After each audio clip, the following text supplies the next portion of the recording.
Bonjour, bonsoir, au microphone, Bruno Guglielminetti. Bienvenue à cette édition de Mon Carnet. C'est l'édition du vendredi 20 décembre 2024. Très heureux de vous retrouver pour cette édition un peu spéciale de Noël. On va en profiter pour commencer à faire le tour de l'année 2024 en technologie, ici et ailleurs. Alors, pour ce faire, on va retrouver la grande famille des collaborateurs de Mon Carnet, des gens très précieux qui, semaine après semaine ou 2 semaines, viennent faire leur tour dans vos oreilles pour vous informer, pour faire réfléchir et qui vous permettent d'en apprendre un peu plus sur divers aspects de notre vie numérique. Je pense ici à Stéphane Récoul, Jean-François Poulain, Thierry Weber, Catherine Dupont-Gagnon, Stéphane Berthomet et en retour, Luc Dupont, l'expert en pub et marketing qui vient également faire sa rétrospective 2024 cette semaine. Et tant qu'à faire une rétrospective techno, j'ai invité le journaliste de la presse Alain McKenna à venir partager la sienne. Et on va également en profiter pour parler à Steve Proulx, vous savez, l'idéateur de La Nouvelle Place, pour faire le point sur ce grand projet de réseau social québécois. Et avant tout ça, évidemment, on ira faire un tour à Paris, retrouver Jérôme Colombin pour revenir sur l'actualité de la semaine parce qu'il y a eu pas mal d'actualités. Alors voilà le programme de Mon Carnet cette semaine. Maintenant, permettez-moi de saluer 5 auditeurs de Mon Carnet. Salutations toutes particulières cette semaine à Marie Saint-Pierre, Martin de Rome, Michel Laliberté, Rosalie Bouchard et Jean-François Ruel.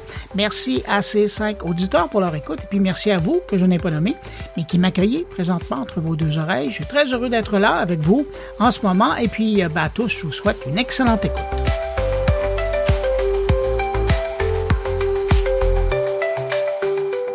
Allez, direction Paris pour rejoindre Jérôme Colombin pour notre échange de la semaine.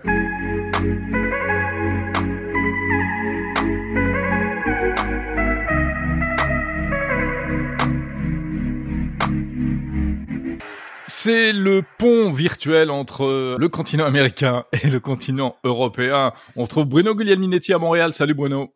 Salut Jérôme Colombin à Paris. Ravi de t'accueillir dans Monde Numérique et merci de m'accueillir dans ton carnet. C'est la moindre des choses. Toujours heureux de te retrouver. Bruno, cette semaine, est-ce que tu as remarqué qu'il y a une espèce de mouvement de fond, comme ça, de tous les éditeurs de chatbots d'intelligence artificielle générative qui, on a l'impression, veulent devenir de plus en plus proches du public, si on peut dire.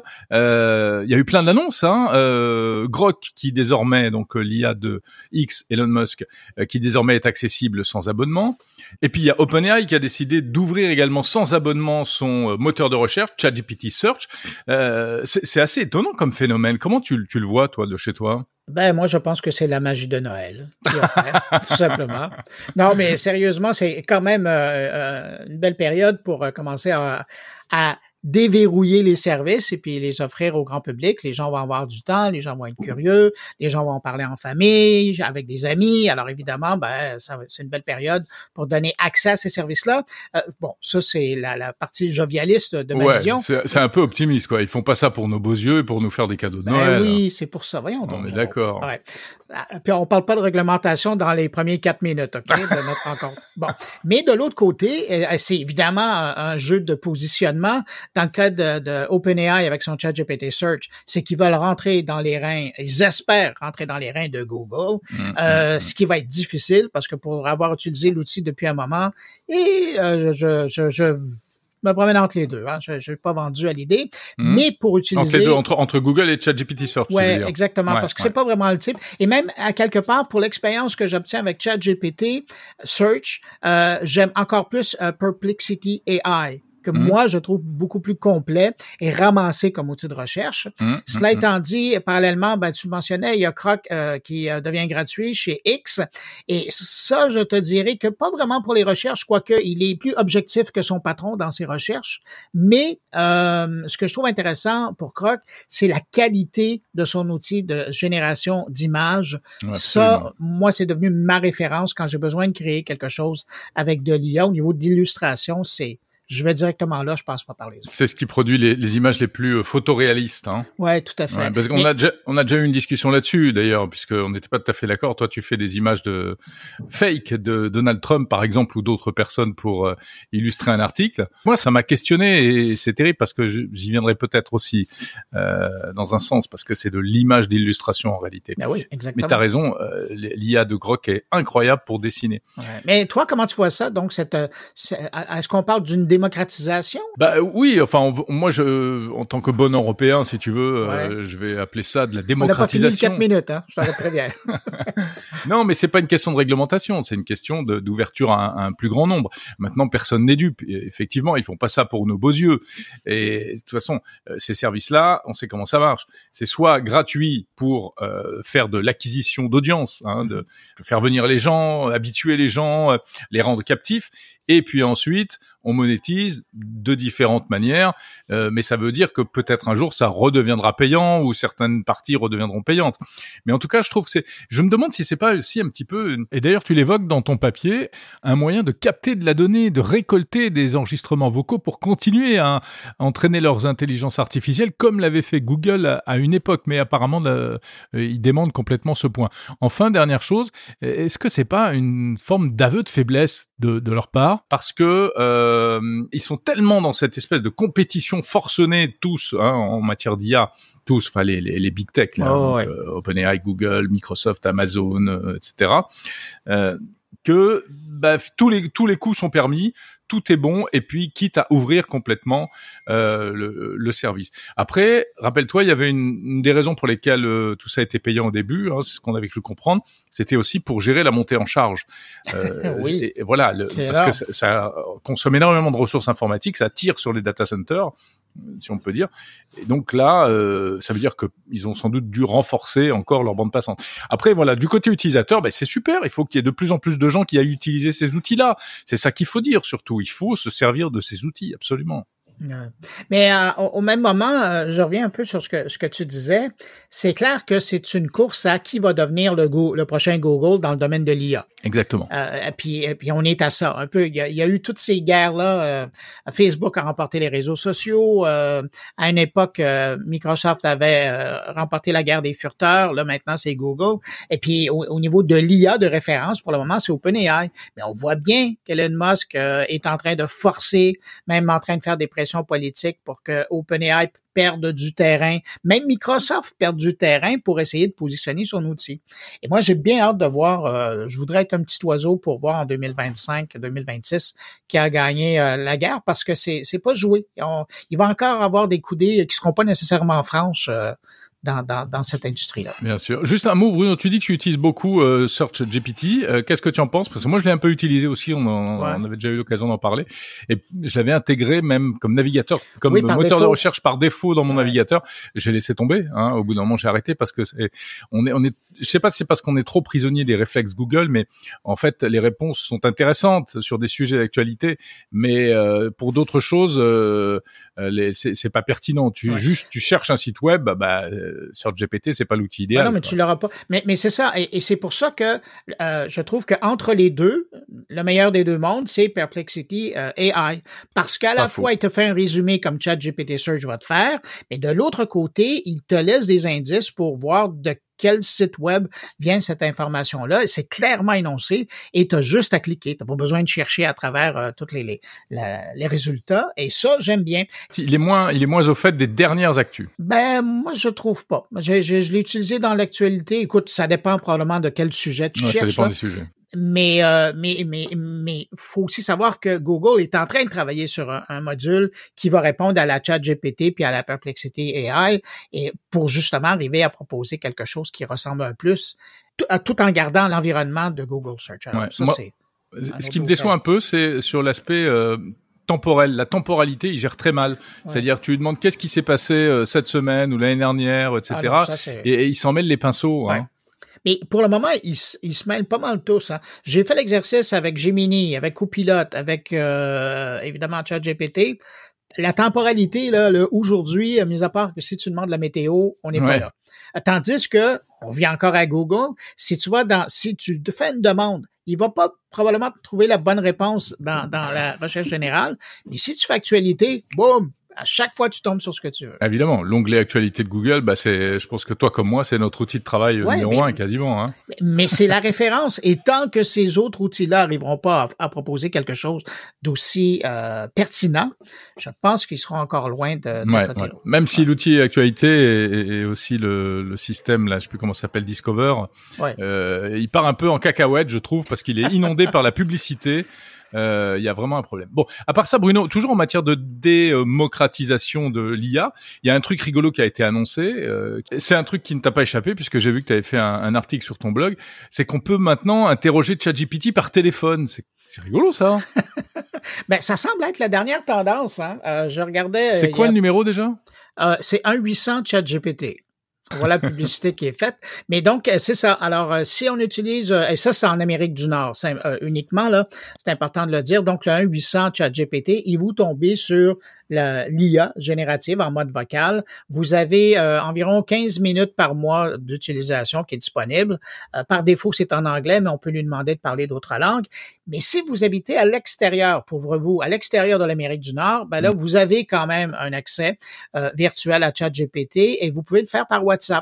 WhatsApp qui dessert déjà l'outil de fact-checker Vera dont je parlais il n'y a pas tellement longtemps, mais aussi Copilot. Outil français, c'est ça, hein? Oui, exactement. Et puis là, ben, il y a aussi Copilot qui est là. Alors là, vous avez le choix. Ouais. Bon, mais ça procède de la même chose, hein. C'est pour essayer de toucher le maximum de gens, en fait. Et on veut devenir l'incontournable de l'intelligence artificielle. Exactement. Sinon, Jérôme, est-ce que tu as toujours tes Ray-Ban, les lunettes là, Meta Ray-Ban? Ouais, les Ray-Ban connectés. Alors moi, j'ai la première version. Je suis d'ailleurs tenté de m'acheter la deuxième version, la nouvelle. Ben, pour faire la grande mise à jour avec exactement l'IA en temps réel. C'est pas mal, ça. Ouais, mais moi, vas-y, raconte-nous. Non, mais moi, ce qui me fait triper, c'est Shazam. Shazam Inside. Exactement, mais donc il maintenant juste te permettra, peu importe où t'es, genre en train de faire du magasinage en magasin, t'entends une chanson qui dit quelque chose et tu peux demander à Shazam, peux-tu me rappeler c'est quoi le titre? Et puis non mais c'est merveilleux.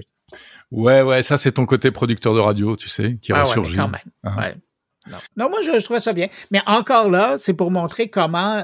Tu sais, on parlait de l'ordinateur qu'on portait sur nous. Ouais. Ben, le wearable en français. Oui, c'est ça. C'est comme ça qu'on dit en français. J'aime bien cette expression française. Ouais. Donc, du wearable. Il faudra me dire en français ce que ça veut dire. Mais je trouve ça intéressant. C'est un pas en avant. Et puis, pour les gens... Et puis, il faut les regarder en Meta Ray-Ban parce que là, probablement qu'il y a un autre modèle qui est en train d'être préparé. D'ailleurs, on en avait parlé à un moment donné. Et là, j'ai hâte de voir qu'est-ce qu'ils vont rajouter. C'est Orion. Tu parles de Orion, le projet suivant de Zuckerberg. Oui, ça va être énorme. Ça et aller sur Mars, ça sera la même chose. Exactement. Tiens, à propos de Mars, notre ami Elon Musk.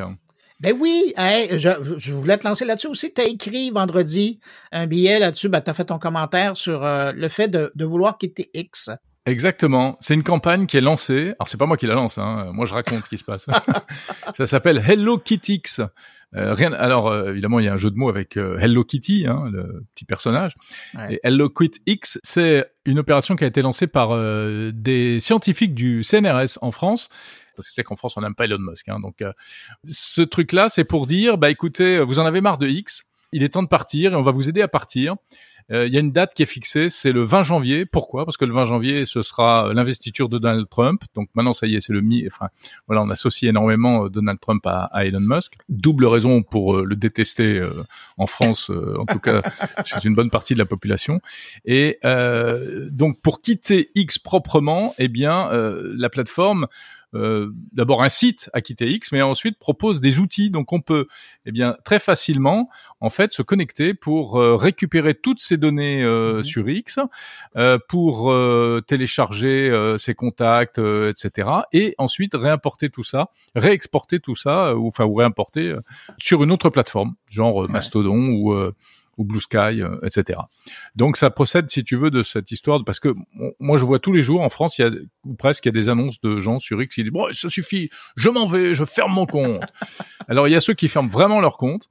Ils partent par exemple sur Blue Sky, il y a des médias qui ont fait ça, et puis il y a ceux qui disent bon, je ferme mon compte, mais je le ferme pas tout à fait, quoi. J'arrête de poster, mais je reste là pour regarder, pour surveiller. que je trouve assez hypocrite, je dois dire. Ah oui. Voilà. Bon, après, le billet que j'ai fait, c'est aussi pour s'interroger sur est-ce que vraiment ce côté un peu boycott, un peu mouvement qu'on déteste X et qu'on dise que ça devient une poubelle, je suis le premier à le dire. C'est un vrai problème, etc. Mais il y a une manière d'utiliser X qui aussi permet d'en tirer encore de grands bénéfices. Et il y a encore énormément de choses intéressantes sur X, parce que comme tu l'avais dit dans un autre de nos discussions, il y a les politiques, il y a les journalistes. C'est là que ça se passe. C'est là où l'actualité va la plus vite. C'est impossible de quitter X pour des journalistes, pour faire court. Ouais. Moi, je pense. Et pas que pour des journalistes, en fait, pour les gens qui s'intéressent à tout ce qui bouge et qui sont connectés.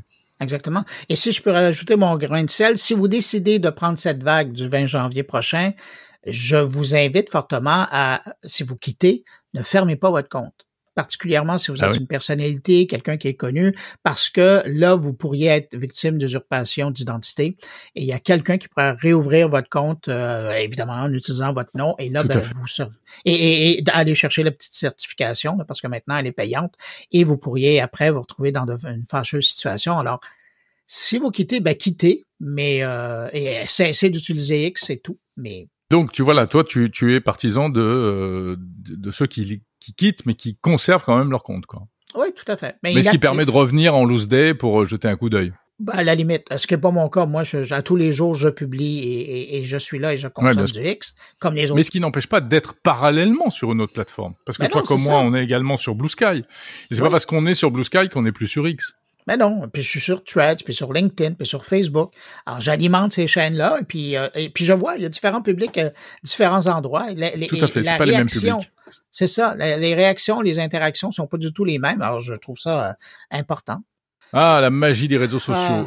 Sinon, de ton côté, tu parles de quoi, toi, cette semaine? Alors, moi, cette semaine, écoute, je m'intéresse à l'intelligence artificielle au service de la création artistique, en tout cas de la création graphique et notamment de la mode, avec une entreprise qui fait des collections de mode, des vêtements, grâce à l'IA générative et qui a entraîné spécifiquement des modèles pour ça. Je trouve que c'est vachement intéressant. Et puis, je parle de cybersécurité avec mon partenaire EZ. On fait le bilan de l'année 2024. Il y a eu en France énormément de cyberattaques contre des entreprises et des fuites de données. Ouais. C'est et dramatique. Le gouvernement aussi, ouais. Ouais, et c'est dramatique parce qu'en plus, on n'en voit pas encore les conséquences, mais les conséquences risquent de se faire sentir l'année prochaine, en 2025. Même dans 2-3 ans, c'est fou. Voilà, exactement, et même dans les années suivantes. Ouais. Donc voilà et puis bien sûr l'actu comme chaque semaine dans Monde Numérique, mais ça c'était juste avant qu'on se parle toi et moi. Ouais. Mais sinon, écoute, moi j'en profite pour te souhaiter un joyeux Noël. Mais pareillement, mon cher Bruno, un très joyeux Noël à toi aussi. Et donc, on se retrouvera au CES de Las Vegas. Exactement. Voilà. Et on donne rendez-vous, bien sûr, à nos auditeurs pour qu'ils nous retrouvent sur place dans nos podcasts respectifs et puis également, sans doute, des petites vidéos. Et puis, on se retrouvera aussi sur le plateau de François Sorel sur BFM Business. Hein. Ah, écoute, les gens vont être tannés de nous voir. Ouais. C'est bon. Ouais. Exactement. C'est un peu l'auberge espagnole, en plus, Tech & Co. Donc, non, mais moi, j'attends le grand débrief 2024. Ah, mais oui, attends, on se fait un grand débrief avec François fin du mois de décembre. Hein. Voilà, prenez la date. Ça. 30 décembre. C'est parti. On se retrouve le 30 décembre. Allez, salut, les amis. Bye. Si vous désirez suivre l'actualité numérique au quotidien, vous devez vous abonner gratuitement au podcast 120 secondes de tech, animé par Bruno Guglielminetti. Dans chaque édition, un résumé de l'actualité numérique du jour en moins de 120 secondes. Pour découvrir 120 secondes de tech, visitez moncarnet.com ou visitez Apple Podcast, Spotify ou YouTube et cherchez 120 secondes de tech. De retour à mon carnet. Cette semaine et la semaine prochaine, je vais vous présenter des journalistes que j'estime qui couvrent le monde de la tech depuis un moment ici au pays et à qui j'ai demandé de venir faire un tour pour partager leurs 3 événements, histoires, produits qui avaient marqué l'année 2024 en techno selon eux. À tout seigneur, tout honneur, on commence cette semaine avec le journaliste Alain McKenna, qu'on pouvait lire au début de l'année 2024 dans Le Devoir, mais qui termine l'année avec un retour à la presse dans la section finance du quotidien. On le joint à l'instant. Bonjour Alain McKenna. Salut Bruno. Alain, tu as bien accepté mon invitation de revoir l'année 2024 avec 3 éléments. 3 éléments qui, selon toi, ont marqué la scène techno en 2024. Ce serait quoi? Ben, c'est sûr que l'intelligence artificielle est au cœur de tout ça, n'est-ce pas? On s'en sort pas. J'aimerais te dire que j'ai 3 sujets qui sont complètement éclatés, mais non, ça tourne autour de ça. OpenAI continue de faire des siennes encore avec Sora, l'éditeur vidéo qui a été lancé plus tôt cette semaine. OpenAI, c'est une entreprise, c'est une start-up en gros encore, qui vaut je ne sais pas combien de centaines de milliards de dollars, dépendamment à qui on parle. Et définitivement, c'est une entreprise qui a le vent dans les voiles, mais c'est une entreprise qui est probablement décadente à sa façon, parce que tu sais, le modèle de la start-up, c'est rentre dans le tas, détruit tout, fait pas d'argent, coûte cher, puis éventuellement fait de l'argent. Et là, eux, ils sont dans la partie coûte cher. Et là, leur défi, c'est le défi pour l'année prochaine, mais les prochaines années aussi, c'est de trouver un moyen de rentabiliser leurs opérations, parce qu'ils ont levé des milliards en capital privé dans la dernière année, encore une fois. Ils sont toujours pas rentables, ils sont toujours pas prêts d'être rentables. J'écrivais là-dessus cette semaine, ça a amené d'ailleurs à un terme, l'utilisation généralisée de l'IA générative, qui en anglais ils disent du slop. Moi, je traduisais ça par résidu, puis quelqu'un me disait du slop, c'est aussi l'affaire qu'on donne aux cochons dans la porcherie, donc c'est comme une bouillie. Et là, je trouvais que ça, c'était une belle expression, la bouillie d'intelligence artificielle. Ouais. C'est le nouveau spam qui nous inonde, parce que je sais pas si toi, ça t'arrive, moi, ça m'est dans mon inbox, je reçois des communiqués de presse, toujours en anglais, parce qu'on fait partie de fil de journalistes depuis toujours, tu vois.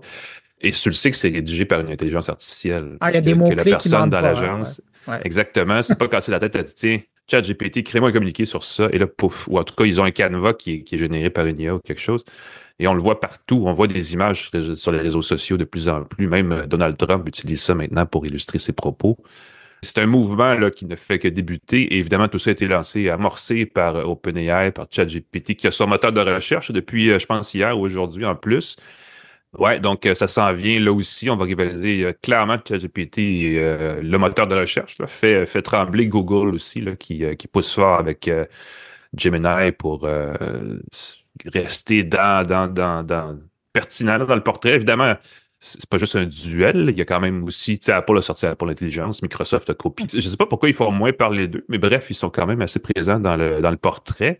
Peut-être plus prudent, peut-être que c'est pour ça qu'on entend moins parler, mais définitivement, c'est un sujet qui est très chaud. Ça glisse tout naturellement vers le deuxième sujet. Vers le deuxième sujet, ouais. Qui n'est pas un sujet, qui est un humain qui s'appelle, en fait, je pense que c'est un humain qui s'appelle Elon Musk, parce que la startup de l'année, c'était OpenAI. La licorne de l'année, c'est Grok, qui est XAI, qui est la startup d'intelligence artificielle d'Elon Musk, qui est évidemment très, très intégré à X, son réseau social, et qui est personnifié par Grok, justement, l'IA générative qui est dans X.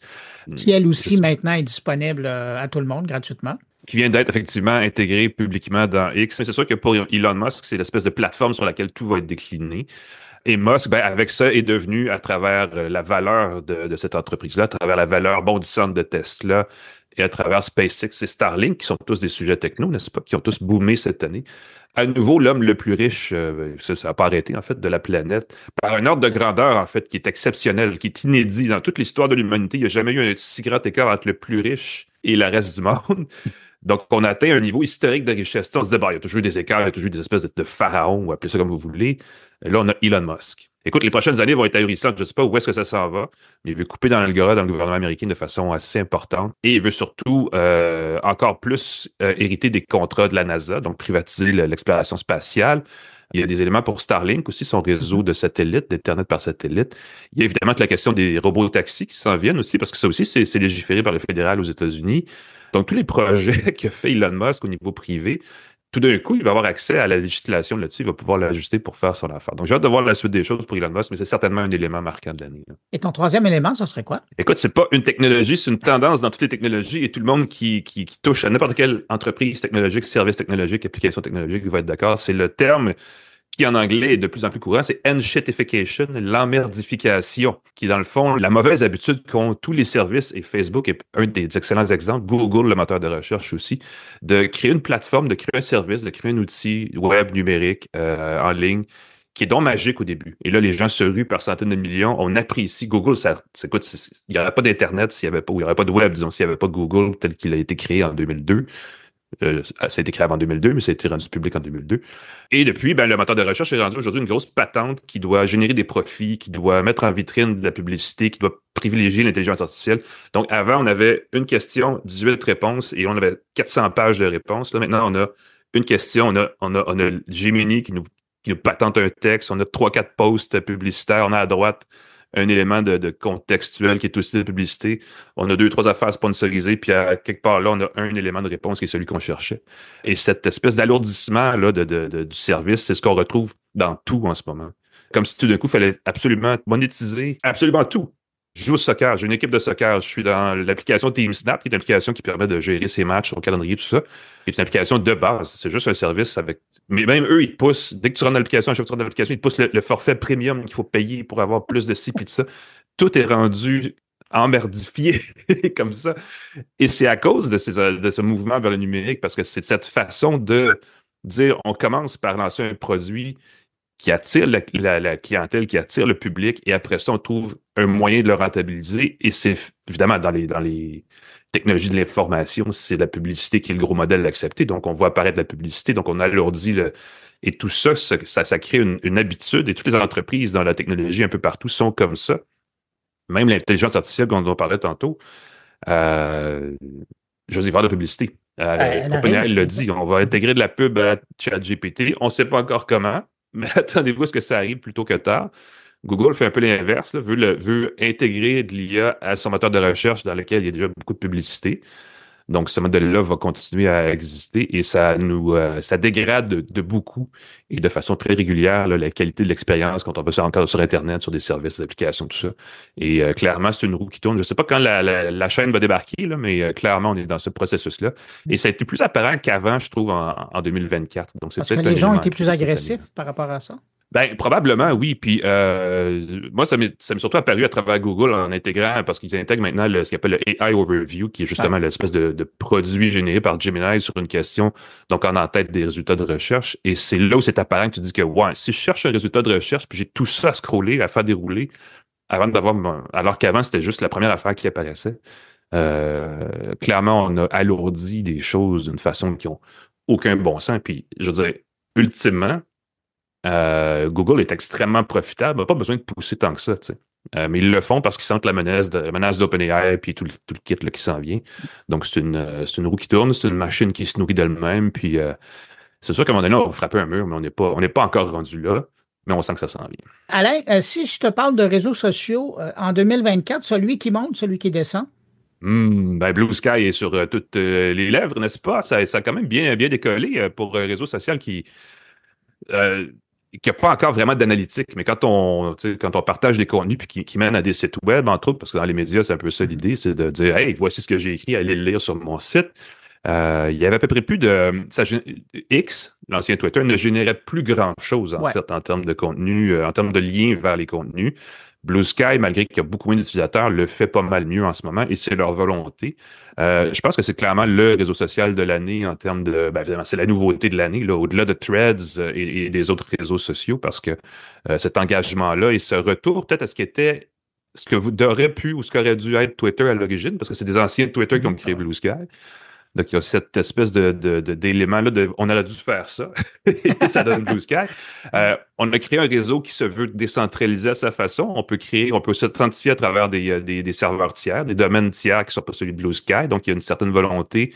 Il y a des mécanismes aussi de modération qui sont différents, qui sont décentralisés à leur façon eux aussi. Donc, il y a une volonté de créer une espèce de nouvelle plateforme sociale qui, pour l'instant, a une belle traction et qui fonctionne plutôt bien. Et l'entreprise ne veut pas, évidemment, ça peut changer à tout moment, mais on ne veut pas nécessairement devenir une entreprise for profit, le couteau entre les dents, puis pouf, la publicité, le data et tout le kit. Donc, on verra bien où ça nous mène. Donc, ça, c'est clairement le réseau de l'année du côté positif. Du côté moins positif, ben, c'est assez évident que X a vraiment pris une débarque de plein de façons. L'algorithme a changé beaucoup sur X aussi. On l'a vu et ça se documente parce qu'on voit Premièrement, l'accès à l'information, à l'analytique sur X est extrêmement opaque maintenant. Tu sais, les chercheurs pouvaient avant colliger plein d'informations puis voir, bon, c'est quoi les tendances. Maintenant, on peut pas. Il faut se fier à X qui, en soi, est de moins en moins fiable. Mais on voit aussi la priorité des contenus. On voit que la priorité des contenus qui ne sont pas des liens vers des sources médiatiques est plus grande que, justement, les sources médiatiques. Donc, ça, c'est un peu discutable.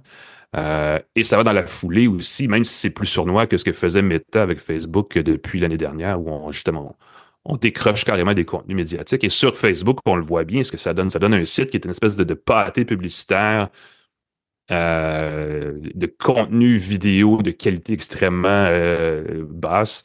Et X s'en va un peu vers ça, sauf pour les gens qui aiment Elon Musk. Donc, ça crée en tout cas, ça crée une zone où, disons, l'information est différente de ce qu'elle était, puis peut-être moins de l'information et plus juste je peux pas dire de l'émotion, mais clairement une autre partie du cerveau là, qui est utilisée, qui est mise en valeur dans ces réseaux-là.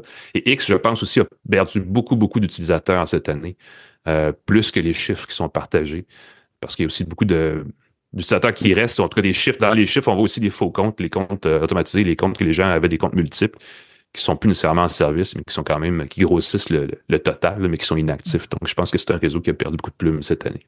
Oui, puis ça, c'est en plus des gens qui ont laissé leur compte ouvert, mais qui ne l'utilisent plus parce que sont partis ailleurs. L'IA, tu l'as décliné dans tes éléments qui ont marqué 2024.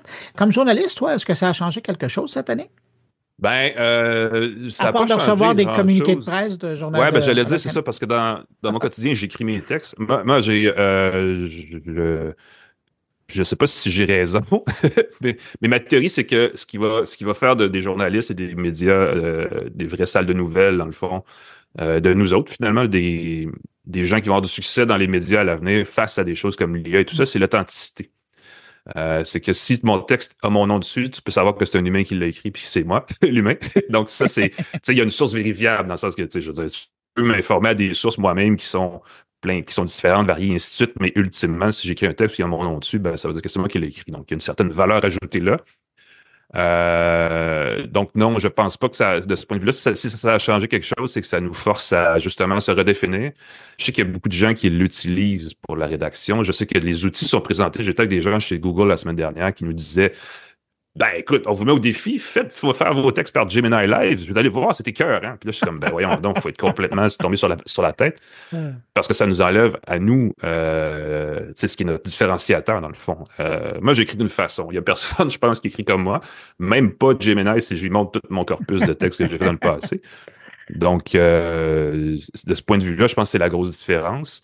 On reçoit beaucoup de contenu et évidemment, on voit aussi passer beaucoup de contenu qui, là, il faut se demander, est-ce que c'est authentique? Est-ce que c'est vrai? Ou est-ce que c'est une création d'un outil justement génératif pour pas nécessairement pour nous tromper, mais juste des fois pour faire des blagues, des choses comme ça. Je parlais de Sora tantôt, qui est un outil de création de vidéo par texte. Crée-moi un banc de girafes. Je suis pas sûr que c'est un banc, là, mais un groupe de girafes qui se promènent dans la toundra. Et là, il y a une vidéo de girafes qui gambadent dans la neige et là, les petits sapins et tout ça. Puis tu dis, ça, c'est techniquement impossible. Les girafes vivent dans le chaud, en Afrique, et ainsi de suite. Mais sans le savoir, si on ne le sait pas que c'est faux, on peut imaginer qu'il y a des girafes qui vivent dans le Grand Nord. Je veux dire, on le sait tous que c'est pas vrai. Mais ça peut arriver où cette situation-là de générer une vidéo comme ça va dire, finalement, peut-être que c'est vrai, puis on se fait avoir. Mais c'est l'image que tu utilisais, puis l'image dans les deux sens du mot, là, dans ton article jeudi, c'était quelque chose d'insidieux à nous amener ailleurs dans une réalité alternative où finalement, on voit des girafes marcher dans la toundra. Exactement. Puis il faut que ce soit clair quand c'est pas vrai d'une certaine façon, parce que c'est facile. Quand on sait quelque chose, on sait quelque chose. Donc, on fait la différence entre le vrai et le faux. Mais quand on le sait pas, puis qu'on voit quelque chose comme ça, on ne sait pas si c'est vrai ou si c'est faux, ça fragilise, disons, la ligne entre le vrai et l'imaginatif.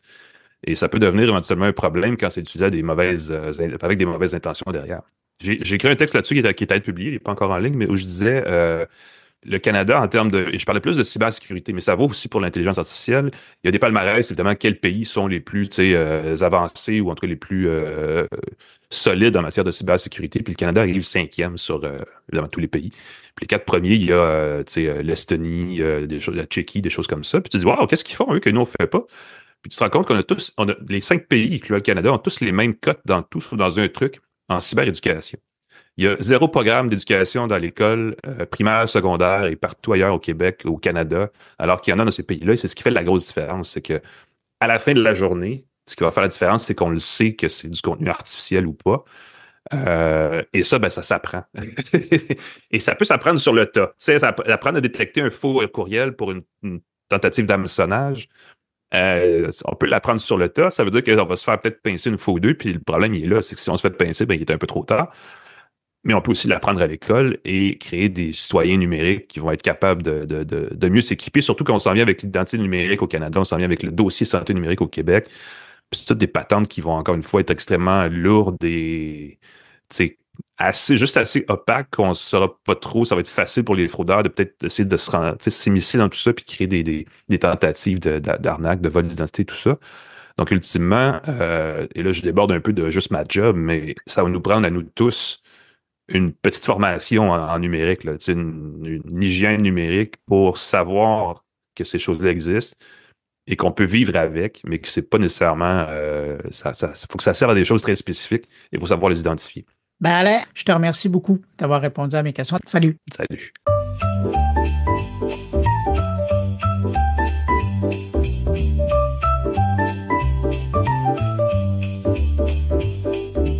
Un des projets qui a marqué l'univers du numérique cette année au Québec, c'est le projet de Steve Proulx, La Nouvelle Place. On en a déjà parlé dans mon carnet la première fois, ça remonte d'ailleurs à l'été 2023, et j'avais le goût, en cette fin d'année, de prendre des nouvelles du projet, de ce réseau social québécois.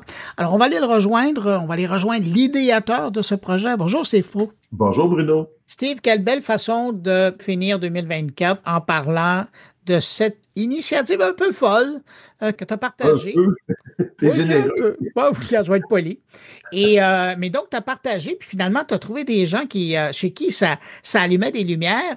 Et là, la Nouvelle Place commence à prendre pas mal forme là, cette année. Absolument. Je me pince encore parce qu'effectivement, c'était un billet LinkedIn enflammé au lendemain du blocage des nouvelles par Meta en août 2023 qui a fait boule de neige. Et puis, il y a quelques jours à peine, on s'est constitué officiellement comme coopérative. Donc, ça s'appelle la Coopérative de solidarité La Nouvelle Place. Et on a officiellement un CA composé de 7 membres.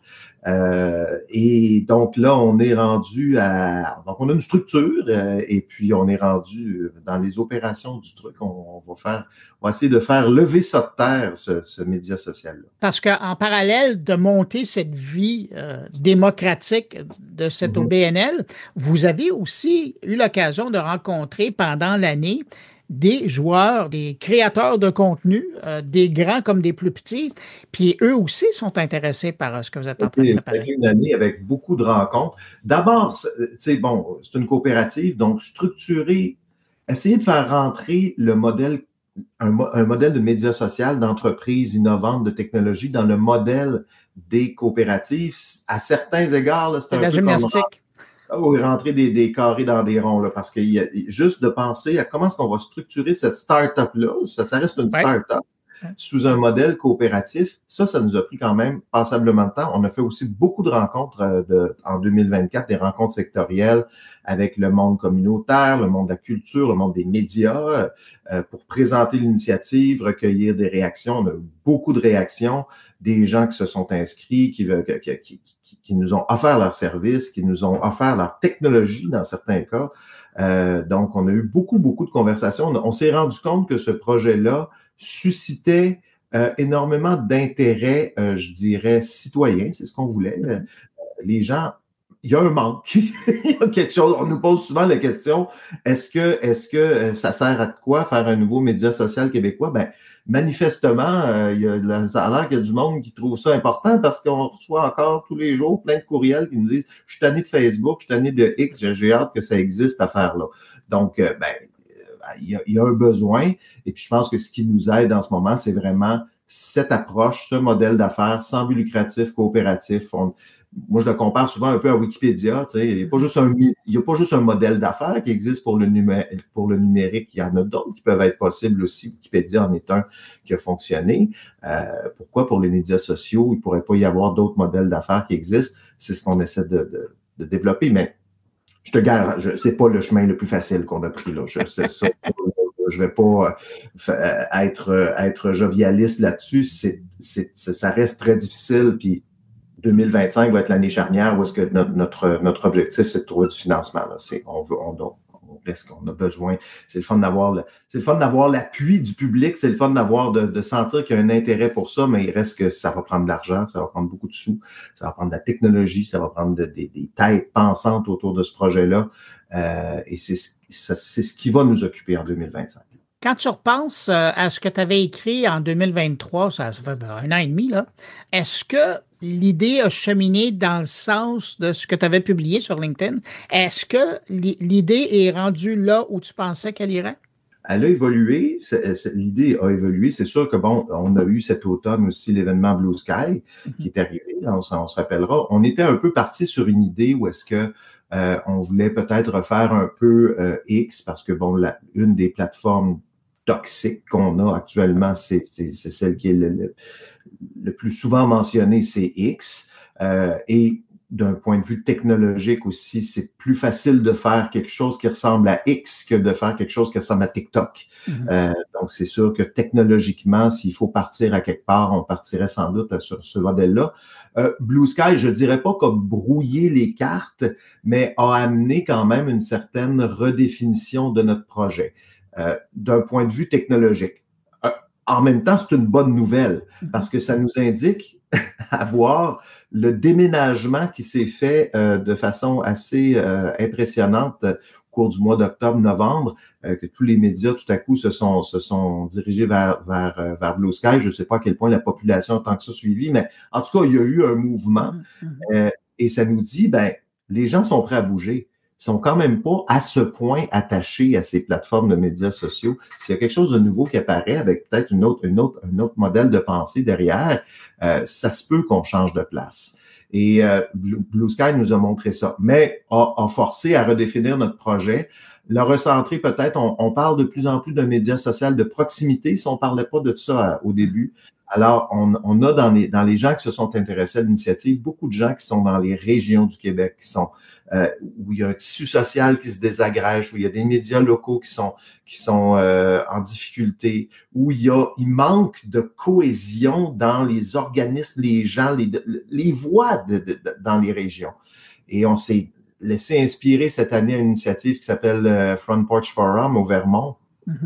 Un média social de proximité qui fonctionne plutôt bien, qui est très apprécié, et c'est une idée on s'est dit, peut-être que ça, c'est une avenue intéressante où est-ce qu'on pourrait vraiment essayer de travailler sur les communautés qu'il y a partout au Québec. C'est quand même important, comme définition plus concrète. C'est sûr qu'au jour 1, on se disait pas on va concurrencer Facebook. Là. Personne n'avait ça dans la tête. Là. C'est sûr que quand on parle d'un média social québécois, on se dit, mais pourquoi est-ce que je irais sur un média social juste pour le Québec? Pourquoi pas?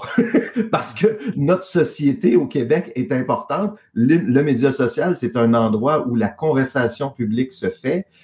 C'est bien que ça existe, les Facebook et tout ça. C'est bien d'avoir des YouTube où est-ce qu'on peut avoir un peu une fenêtre sur ailleurs dans le monde. Mais c'est bien aussi un endroit où notre culture, nos messages, nos médias, notre langue, un média social qui aura un parti pris pour ça, que c'est là que ça se passe chez nous.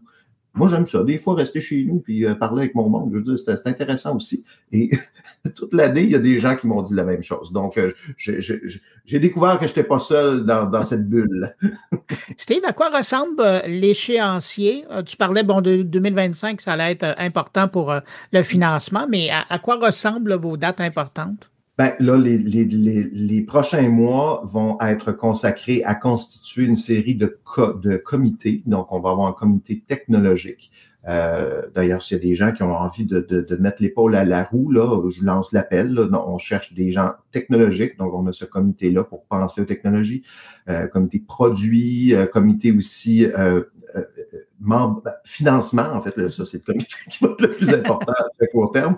Donc, on va structurer comme ça des comités parce que là, la prochaine étape, c'est d'avoir un financement suffisant. On a comme des jalons à atteindre. On a une phase 0 dans laquelle on veut arriver à avoir une version bêta. On pense que ça prend environ 18 mois là, faire ça. La phase 0 qui nous mènerait à une version bêta utilisable pour nos membres, des gens qui veulent devenir membres de la coopérative. Donc, on va le tester ensemble, 18 mois. mais c'est tributaire d'un financement. On a besoin d'autour de, je pense qu'on est autour de 600 000, là, on a fait un plan d'affaires, là, j'ai pas le chiffre exact, mais c'est autour de ça pour se rendre à peu près à ce moment-là. Donc, là, les prochaines étapes, ça va être d'accumuler ce financement-là, d'aller faire le montage financier. 18 mois, phase 0, et ensuite, on a un autre 12 à 18 mois pour raffiner notre concept et puis faire un lancement public. Les gens qui veulent vous suivre de plus près, à quel endroit ils peuvent le faire? Nouvelleplace.ca. Donc, c'est notre site web sur lequel on peut s'inscrire, recevoir l'infolettre. On peut aussi soumettre sa candidature si on veut participer à l'initiative, on veut donner un peu des idées ou juste une compétence particulière qui serait utile à avoir autour de la table, n'hésitez pas. Voilà, c'est notre site web. On a aussi des médias sociaux. On est quand même encore sur les vrais médias sociaux. On a une page LinkedIn. Je dirais que la page LinkedIn est pas mal la plus active. Je sais qu'une page Facebook, moi, j'ai pas accès. Je suis plus sur Facebook depuis plus d'un an. Et puis, on a un compte Blue Sky aussi. Donc, on peut nous suivre là-dessus. Steve Proulx, l'idéateur de la Nouvelle Place, merci beaucoup d'avoir pris de ton temps pour répondre à mes questions. Puis, bonne suite en 2025. Bonne suite. Bon temps des fêtes à toi.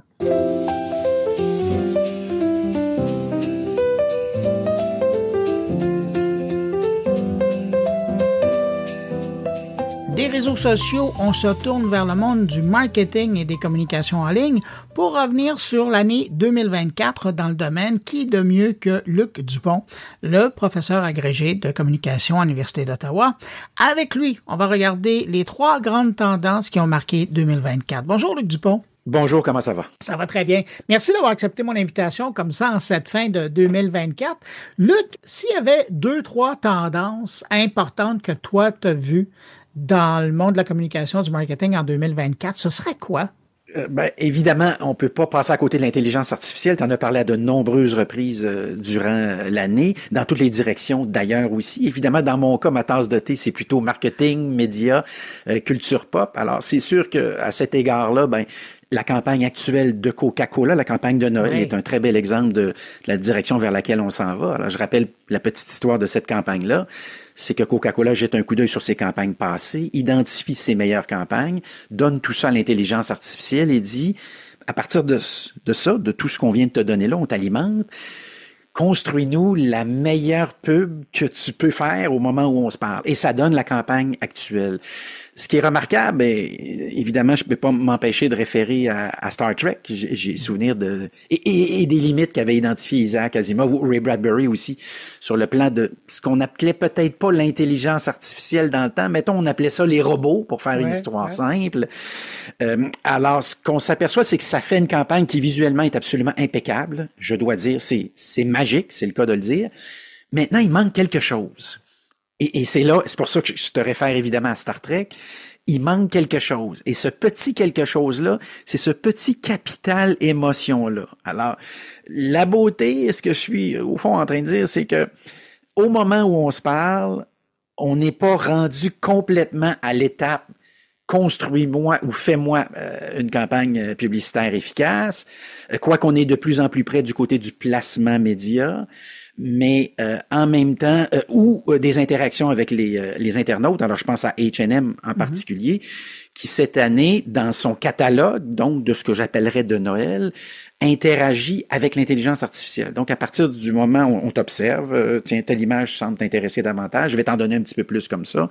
Telle autre semble moins t'intéresser, je vais t'en donner un petit peu moins comme ça. Mais sur le plan créatif, au moment où on se parle, il y a l'exemple de Coca-Cola et l'exemple de Vodafone en Europe. Oui. Alors, je m'adresse ici parce que je sais que ton auditoire est mondial. Du côté de Vodafone, on a fait un exercice similaire et ça donne un résultat similaire. Donc, cette composante-là émotive, au moment où on se parle, elle n'est pas là. Je te donne un autre exemple de ça dans la culture pop. Alors, évidemment, on est toujours, quand on parlait de culture pop, c'est évidemment parler aussi de marketing. Tu t'es certainement enfargé dans ces petits vidéos de 3, 4, 5 minutes qui, je dois le dire, sur le plan visuel, c'est remarquable. Alors, j'ai vu, par exemple, un petit vidéo Retour vers le futur à la sauce 2024 avec l'intelligence artificielle. Et je suis renversé visuellement comment c'est beau. En même temps, au moment où on se parle, c'est comme si on focusait tellement sur l'emballage qu'on avait oublié que ça nous prend une bonne histoire. Je suis convaincu que tôt ou tard, ça arrivera. Et si je travaillais à Hollywood actuellement, je serais extrêmement nerveux. Je suis convaincu que on s'en va dans cette direction-là. Et c'est drôle parce que je m'enfargeais récemment dans une nouvelle de Robin Williams au moment de son décès, lorsqu'on a lu à haute voix son testament.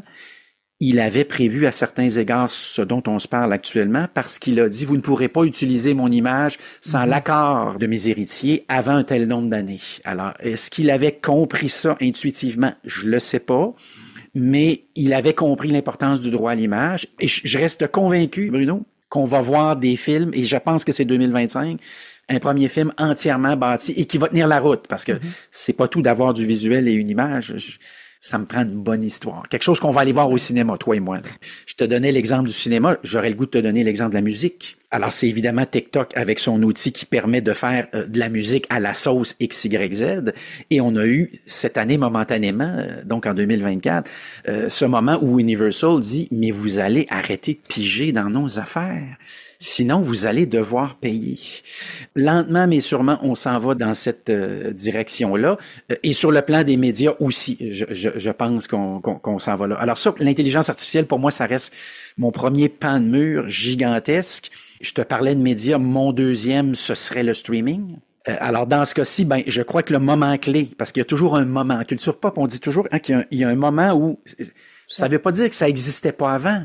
Ça veut juste dire que c'est le moment où les gens réalisent que ça existe. Par exemple, la réalité augmentée, ce serait les Pokémon Go d'il y a quelques années. Alors évidemment, est-ce qu'on venait d'inventer la réalité augmentée? Non, évidemment pas. Mais c'est le moment où ma tante m'en a parlé. C'est ça. Alors c'est ce moment-là. De la même manière que quand on parle d'intelligence artificielle, est-ce que c'est juste ChatGPT? Non, évidemment pas. N'importe qui te suit sait qu'il y a facilement une dizaine de possibilités au moment où on se parle. Mais le commun des mortels, c'est quelque chose qui ressemble à ça. Alors, dans le cas du streaming, je pense que ce moment-là, ou le moment clé cette année, c'est le combat de boxe bidon opposant évidemment une superstar des médias sociaux à une ex-superstar de la boxe, Mike Tyson. Remarque que je voudrais pas l'affronter même aujourd'hui là, et je l'entendais en entrevue dire il y a 2 ou 3 jours qu'il ne se souvient même plus du combat. Alors on parle d'un combat bidon, n'ayons pas peur des mots, qui a réuni à l'échelle planétaire plus de 100 millions de paires d'yeux. Encore là, je rappelle pour les auditoires mondiaux que le 100 millions de paires d'yeux, symboliquement à l'échelle nord-américaine, c'est une fois par année, c'est le match du Super Bowl à 120 millions. Là, on était presque au Super Bowl avec un événement, je le rappelle, ridicule. Alors pour moi, c'est ce moment-là.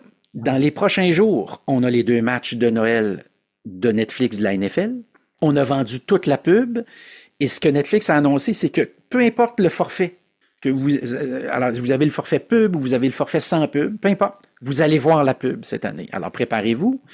Certains diront que le combat bidon était une préparation ou une pratique. D'ailleurs, ça s'est partiellement bien passé, mais ils pourront pas avoir ce problème-là avec la NFL.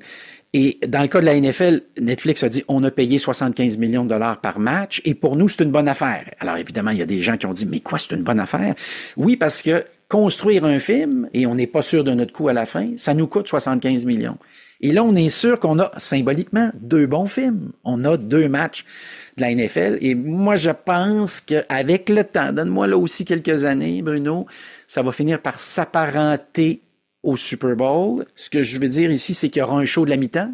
Et je pense que ce show-là, avec le temps, va devenir presque aussi important que le match du Super Bowl. Et c'est l'année où Amazon au Canada a commencé à présenter des matchs de la Ligue nationale de hockey. Là aussi, pour 2025, j'ouvre tout de suite la porte. Techniquement, et Rogers et TVA Sport ont 60 jours pour signifier à la Ligue nationale de hockey qu'ils sont intéressés à reconduire le contrat. Je suis pas certain que, évidemment, on va le reconduire dans le contexte actuel. Ça va certainement bouger. Mais c'est l'année où la WWE est passée à Netflix, où Amazon a commencé à retransmettre le NASCAR, où évidemment, précédemment, je rappelle la MLS évidemment qui a attribué tous ses droits à Apple. C'est pas cette année, je le précise, je le rappelle évidemment, mais alors on est dans cette espèce de mouvance-là où graduellement tout le sport va se déplacer du côté du streaming. Et là, toute la science-art des ligues, c'est de dire à quelle vitesse on fait ça. Parce que si on fait demain matin 100%, on perd les plus âgés. Si on va pas du côté du streaming, on perd les plus jeunes. Alors, c'est là que la NBA, cette année, parce que la NBA a reconduit, en fait, a signé un nouveau contrat avec Amazon, un contrat là, de dizaines et de dizaines de milliards de dollars. Ils n'ont pas respecté une entente qui existait précédemment dans le contrat précédent, qui donnait un droit de regard ou un droit de premier refus à un ancien diffuseur de style média traditionnel. Et l'explication de la NBA, c'est si on fait pas le saut maintenant, alors si on respecte au fond la clause, on aime mieux payer la pénalité, on va perdre les nouvelles paires d'yeux. Et je te précise que cette année, la NBA a un recul important de codes d'écoute aux États-Unis et au Canada, ce qui est étrange parce qu'en même temps, si on parlait du premier sport international ou internationalisable, pour utiliser un mauvais mot, c'est probablement le basketball. Et ça explique en passant pourquoi la Ligue nationale de hockey a dit prochainement, on ne manquera plus jamais les Jeux olympiques d'hiver. Parce que quand on va venir pour parler à Amazon la prochaine fois, il va falloir être capable d'y vendre la Suède, la Finlande, le Danemark, l'Allemagne, etc. Donc, on est dans cette espèce de mouvance-là. Pour moi, ça, c'est le deuxième, évidemment, événement incontournable de ce côté-là. Et on est dans un début de quelque chose. Et parler évidemment de ça, c'est parler du lent déclin, mais chapitre 1 258 147, le lent déclin évidemment des médias traditionnels. Et on pourra pas passer à côté de ça. Donc, j'entends parfois des gens dire comment on fait pour arrêter ça. On n'arrêtera pas ça. Et mon troisième, c'est le balado. Ah oui? Le podcast. Alors, dans le cas de Statista, qui est évidemment un organisme qui n'a pas besoin de présentation, ça reste sur le plan statistique, je pense, le meilleur outil, le plus précis aussi et le plus crédible. On dit que cette année, on a franchi le cap des 500 millions de personnes, alors 504 millions pour être plus précis, de gens qui écoutent des podcasts. Alors ça, c'est quand même significatif. Et cette année, encore une fois, je prétends pas que le podcast n'existait pas l'année d'avant. Tu vas me dire, j'en faisais il y a quelques années, Luc, il faudrait peut-être que tu le rappelles. Évidemment. Mais tu comprends, encore une fois, je suis toujours dans une logique de marketing. Le moment où, encore une fois, tantôt c'était ma tante, là, ça serait mon mononcle qui m'a dit, je me suis enfargé sur toi, mais pas dans une entrevue à la radio. J'ai entendu, je pense que ça s'appelait, corrige-moi, un podcast. Alors oui, effectivement. Donc, c'est ce moment-là cette année. Et évidemment, parler de ça, c'est de parler de la stratégie de Donald Trump durant la campagne électorale. Je rappelle que ce qu'on a remarqué sur le plan du podcast, c'est que sur le plan, entre autres politique, mais sur le plan aussi social, démographique, psychographique. Alors, il y a toutes sortes de façons, au fond, de classer les gens dans la vie. Sans surprise, l'auditeur ou celui aussi qui fait des podcasts, c'est quelqu'un qui se démarque. Parce que chaque fois que dans la vie, vous faites quelque chose qui est pas ce que la majorité des gens font, évidemment, t'auras compris, hein?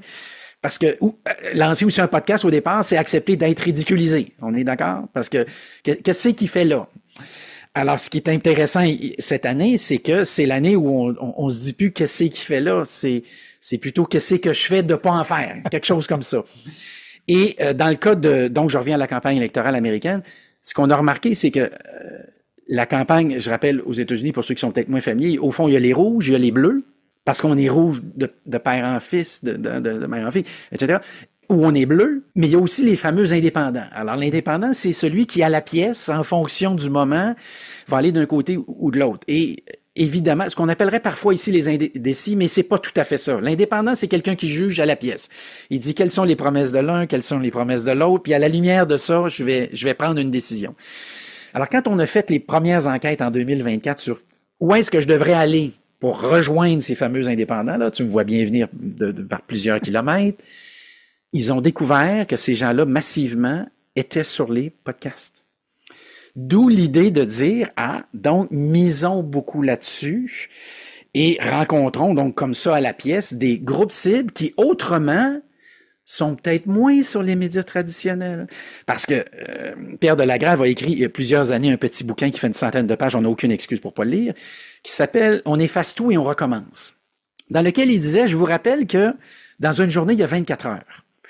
Alors, si vous décidez de passer du temps sur un podcast d'1h30, c'est probablement 1h30 que vous aviez l'habitude d'allouer à un autre média, n'est-ce pas? Puis vous ne pourrez pas inventer du temps dans une journée. Alors, c'est l'année du podcast. Spotify, à certains égards, avait venir ça. Et dans le cas de Spotify, je m'en voudrais de pas préciser qu'ils ont senti ce mouvement-là. Lorsqu'ils ont renégocié avec Joe Rogan le fameux contrat de centaines de millions de dollars annuellement pour son podcast, je te rappelle que dans la version précédente, il n'avait pas le droit de déposer ses entrevues sur YouTube ou sur d'autres plateformes. Hein, l'idée, c'était, je les garde pour moi. Je te donne quand même 200 millions par année. Ils sont à moi. Et là, soudainement, Spotify a réalisé que et ça va complètement à l'encontre de ce que j'appellerais le sens commun. Hein? Et c'est là qu'on voit que il faut y réfléchir puis y penser. Puis c'est pour ça que ces gens-là valent des milliards de dollars. Ils ont dit non. Ce qu'on pourrait peut-être faire, c'est si tu déposes tes podcasts sur YouTube, tu vas vendre de la pub, j'imagine. Tiens, pourquoi on pourrait pas partager cette tarte-là, puis en échange, je te donnerai encore le montant que j'ai l'habitude de te donner, puis on va se partager la pub. Puis puisque je te parle de YouTube, ben je pourrais te parler de TikTok, puis je pourrais te parler de etc. Toutes ces plateformes-là. Donc, il y a quelque chose de fascinant qui s'est passé à cet égard-là cette année, si bien que ce serait mon troisième pan de mur, évidemment. Et c'est tout le podcast. Et ça nous rappelle que, pour revenir à la campagne électorale très brièvement, ça nous rappelle qu'historiquement, chaque fois qu'on jette un coup d'œil sur une campagne électorale, il y a toujours le média du moment. Alors, j'ai une étudiante, par exemple, qui a fait sa maîtrise en 2008. C'était très, très innovateur en 2008, mais là, tu vas rire quand je vais te le raconter là. Elle l'avait fait sur l'utilisation par Barack Obama de Facebook, qui, lui, avait travaillé avec un ex-co-fondateur de Facebook. Évidemment, en 2016, c'est Twitter. Et en 1960, c'était la télé. Et dans les années 30, c'était la radio. Alors, c'est sûr que ces trois pans de mur-là qu'on a identifiés vont nous accompagner encore pour longtemps, je pense. Luc, c'est toujours fascinant de t'avoir comme ça au microphone. Écoute, je rappelle que tu es professeur agrégé de communication à l'Université d'Ottawa. Tu es aussi chercheur associé à l'Observatoire des médias sociaux en relations publiques. Merci d'avoir pris de ton temps. Je te souhaite une bonne fin d'année 2024, puis surtout un bon 2025. C'est toujours un plaisir. Merci, Bruno. Et salutations à tous les auditeurs, toutes les auditrices. Allez, salut.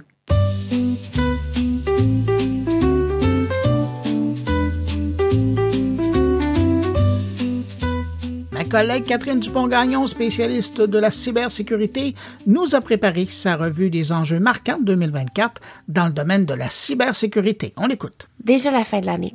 Il est donc temps de faire le point. Au-delà des rappels autour des bonnes pratiques en cybersécurité, qu'est-ce qui a attiré notre attention au courant de 2024? Bien, dès le début de l'année, les autorités ont tiré la sonnette d'alarme sur l'augmentation des fraudes amoureuses. Au Québec, on parle de centaines de victimes, avec des pertes pouvant atteindre les centaines de milliers de dollars, en plus des conséquences émotionnelles dévastatrices pour les victimes. Malgré les efforts de sensibilisation, la tendance ne semble pas s'essouffler. Profitez donc du temps des fêtes pour veiller sur vos proches un peu plus isolés socialement, puisqu'il s'agit d'un facteur de vulnérabilité important. Puis, le débat sur le bannissement de TikTok a continué de diviser les législateurs nord-américains. Alors que certains États ont imposé des restrictions dans les écoles et les agences gouvernementales, l'avenir de l'application reste incertain. Le sujet a soulevé des questions plus larges sur la collecte de données par des entreprises étrangères. À savoir, la question n'est toujours pas réglée au moment où j'éditais la chronique d'aujourd'hui. Ce sera donc à suivre en 2025. Avec l'essor des plateformes de trading en ligne et des crypto-monnaies et les records atteints par le Bitcoin en termes de valeur, les fraudes d'investissement ont atteint un niveau sans précédent. De nouvelles campagnes de sensibilisation ont été lancées pour alerter le public sur les dangers des promesses de rendement trop beaux pour être vraies. En plus des fraudes d'investissement élaborées, l'année aura également été marquée par quelques tirages de tapis ou rug pull. Selon Blockade, près de 60% des crypto-monnaies lancées en 2024 étaient malicieuses.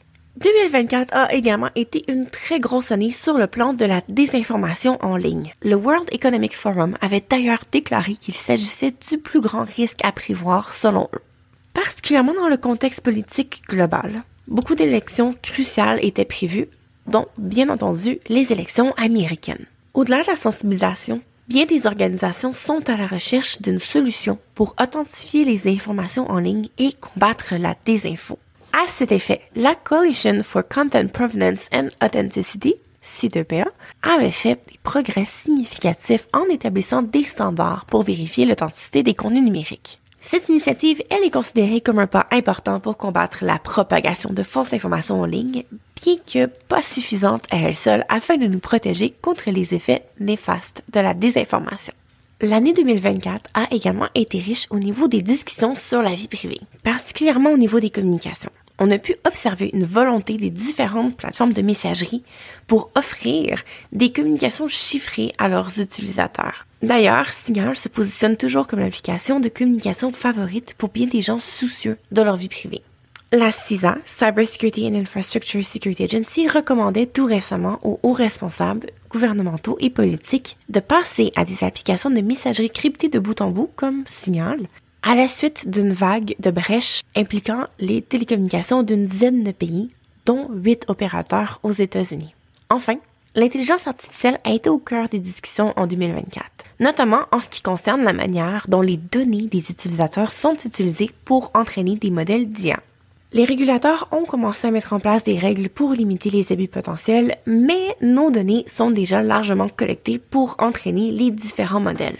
On a déjà parlé tout récemment de l'éditeur de jeux Niantic, mais on sait également que des millions de publications sur Blue Skies avaient été collectées sans le consentement des utilisateurs pour créer un ensemble de données destinées à former un IA du langage. Qu'est-ce qu'on doit prévoir donc pour 2025? Bien, on n'a probablement pas fini d'entendre parler de l'IA, tant pour les avancées à venir que pour les enjeux reliés. Mais également, je prévois qu'on jasera de plus en plus de l'impact négatif des algorithmes sur notre bien-être, des ordinateurs quantiques et de tout ce qui se crée comme enjeu au niveau de la cybersécurité et des différentes menaces émergentes. C'est à suivre donc en 2025.